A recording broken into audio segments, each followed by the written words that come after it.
आपने अपना पीएफ का फॉर्म भरा था, चाहे वो फॉर्म 1910 हो या फिर पीएफ एडवांस निकालने के लिए फॉर्म 31 हो, जो कि अभी तक भी पास नहीं हुआ है और अब आप सोच रहे हैं कि इसमें और कितना समय लगने वाला है। तो मैं इस वीडियो में इसी बारे में बात करने वाला हूं। मेरा परिचय जान लीजिए। नमस्कार दोस्तों, मेरा नाम सागर है, मैं पीएफ कंसल्टेंट हूं। इस चैनल पे आपको पीएफ की बेस्ट वीडियोस मिलती हैं। आपकी जो परेशानी है ये सिर्फ अकेले आपकी परेशानी नहीं है। आपको मैं जानकारी बता दूं कि मैं पीएफ कंसल्टेंट हूं, इसलिए मैं आपका दर्द समझ सकता हूं। मैंने अभी फिलहाल 10-12 लोगों के फॉर्म भरे हुए हैं जो कि पेंडिंग पड़े हुए हैं। कुछ का फॉर्म जो है 10 दिन से पेंडिंग है, कुछ का फॉर्म 15 दिन से पेंडिंग है और एक दो लोग ऐसे हैं जिनका 20-20 दिन से भी पेंडिंग है। खास तौर पे फॉर्म 1910 सी अगर आपने भरा हुआ है तो इसमें यूजुअली जो अगर टाइम 10 दिन लगता है तो फिलहाल वो 15 दिन से भी पेंडिंग में पड़ा हुआ है। और इसकी दो मुख्य वजह है। पहली वजह यह है कि पीएफ ऑफिस के अंदर फाइनेंशियल क्लोजिंग हो रहा था, मतलब कि मार्च के अंदर साल खत्म हो रहा था। इसकी वजह से अभी आपके क्लेम्स को प्रोसेस नहीं किया जा रहा था।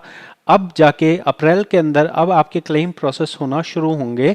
तो फॉर्म 1910 सी वालों को थोड़ा और इंतज़ार करना पड़ सकता है। जैसे आज है 6 अप्रैल, तो 6 अप्रैल आप मान के चलिए कि नेक्स्ट वीक में हो सकता है। अभी अगर 10-15 दिन का समय हो चुका है तब अब आपका क्लेम पास होना शुरू होगा। फॉर्म 31 वालों का क्लेम थोड़ा सा जल्दी पास होने का चांसेस है। वहाँ पे भी पेंडेंसी पड़ी हुई है 7 दिन, 8 दिन, 10 दिन। अभी मेरे फॉर्म्स इतने दिनों से पेंडिंग में पड़े हुए हैं। तो अगर आपका दिल्ली एनसीआर के अंदर है, जैसे दिल्ली, नोएडा है, या फिर ऐसे कोई छोटे मोटे पीएफ ऑफिस हैं जहाँ पे ज़्यादा रश नहीं होता है, तो उन जगहों के फॉर्म जल्दी पास हो जाएंगे।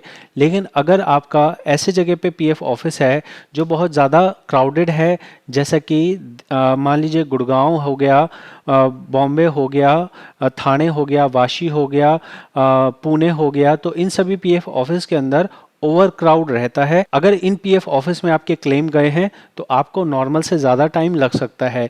दूसरा डिले का रीज़न ये है कि फेस्टिवल सीज़न चल रहा है, तो यहाँ पे जो नॉर्मल क्लेम्स की संख्या होती है वो कई गुना बढ़ जाती है। मतलब 2 गुना, 2.5 गुना भी फॉर्म्स आने लगते हैं जैसे ही कोई फेस्टिवल आता है। तो फिलहाल मेरे पास भी ऐसे ऐसे क्लेम्स आ रहे हैं जिसमें 2000 निकाल दो जी, 3000 निकाल दो जी, 5000 निकाल दो जी। तो लोग छोटा छोटा अमाउंट का भी पीएफ का फॉर्म भर रहे हैं।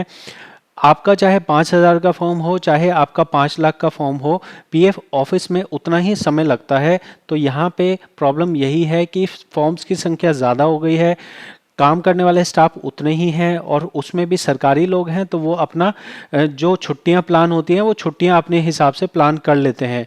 अगर उन्हें दिख रहा है कि कोई छुट्टी आने वाली है तो शनिवार रविवार छुट्टी है ही, सोमवार की और छुट्टी कर लो, 3 दिन की छुट्टी हो गई। और जो भी क्लेम प्रोसेस किए जाते हैं ये सारे ह्यूमन इंटरवेंशन, मतलब कि इंसानों द्वारा ही किए जाते हैं। इंसान उन्हें चेक करते हैं, उसके बाद ही आपका क्लेम पास किया जाता है। क्योंकि ह्यूमन एलिमेंट है इसलिए इसे अभी तक भी ऑटोमेशन में नहीं लाया गया है। कहने के लिए कहा जाता है कि 7 दिन में क्लेम पास कर दिया जाएगा, लेकिन रियलिटी ये बिल्कुल नहीं है और ना ही इसके लिए पीएफ ऑफिस कभी भी किसी को अकाउंटेबल बना रहा है। 20-20 दिन भी अगर पेंडिंग में पड़े हुए हैं तो इसको भी सब चंगा सी करके ऐसे ही चलाया जा रहा है। तो मेरा काम आपको जागरूक करना है कि सिस्टम कैसा है, और अगर आप परेशान हो रहे हैं तो अभी फिलहाल के लिए परेशान मत होइए। सैटरडे संडे तो बिल्कुल भी आपका कोई क्लेम प्रोसेस नहीं होगा। आने वाले जो हफ्ते हैं उसमें आपका क्लेम प्रोसेस होने लगेगा। मेरे लिए भी बहुत सारे फॉर्म्स पेंडिंग में पड़े हुए हैं, खास तौर पे जो 1910 सी के हैं वो खास तौर पे मेरे लिए ज़्यादा वैल्यू के फॉर्म हैं। तो अगर आप खुद से अपना पीएफ का फॉर्म भरना चाहें तो इस चैनल पे सभी वीडियोस उपलब्ध हैं। खुद से गाइडेंस देखकर अपना फॉर्म भर सकते हैं। और अगर आपका फॉर्म रिजेक्ट हो जाए और आपको लगे कि किसी एक्सपर्ट से फॉर्म भरवाना चाहें तो आप मुझसे फॉर्म भरवा सकते हैं। अगर आपको लगे किसी मैटर में कंसल्टेशन करना है तो आप कंसल्ट कर सकते हैं। और साथ में अगर आप पीएफ ईएसआई कंसल्टेंट बनना चाहें, सीखना चाहें, जो मुझे आता है वो मैं और लोगों को सिखाना चाहता हूं, क्योंकि पीएफ की सही जानकारी बहुत कम लोगों को है। तो जो पीएफ का काम करते भी हैं वो भी आधी अधूरी नॉलेज से काम करते हैं, जिससे कि पीएफ मेंबर्स के पैसे फंस जाते हैं। तो आप मेरे से अच्छे से सीख के लोगों का काम कर सकते हैं और अपनी इनकम भी बढ़ा सकते हैं, जिसके इंटरव्यूज़ मैंने ऑलरेडी अपने चैनल पर डाले हुए हैं। मिलते हैं अगली वीडियो में। बहुत बहुत धन्यवाद।